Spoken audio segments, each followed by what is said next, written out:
Sono state oltre un centinaio le chiamate ai centralini dei Vigili del Fuoco a causa della violenza del Fortunale che nella serata di martedì 16 settembre si è abbattuto sulla provincia di Udine e delle squadre comunali di protezione civile interessate dal maltempo. Si è trattato di una supercella che si è formata nell'area pedemontana all'improvviso e con velocità celere si è spostata prima su Udine e poi sull'area sud-est della provincia friulana.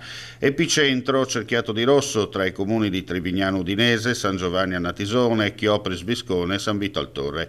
Allagamenti con strade trasformate in corsi d'acqua, sottopassi sommersi con alcune auto bloccate, grandine di medie dimensioni, vento forte che ha abbattuto piante al suolo, infiltrazioni d'acqua all'interno di abitazioni con scantinati resi inagibili. Per fortuna non si registrano alla fine feriti. Riepilogando, tra le 20 di ieri alle ore 7 di questa mattina sono 71 gli interventi per alberi caduti o pericolanti, allagamenti ed elementi costruttivi pericolanti portati a termine dal personale dei Vigili del Fuoco del Comando di Udine. Nel capoluogo friulano questa mattina la coda delle richieste in attesa era praticamente azzerata. In meno di 12 ore 20 interventi eseguiti. Colpita duramente l'agricoltura, ma solo nelle prossime ore si potrà fare il punto per chiarire l'entità dei danni e del raccolto distrutto.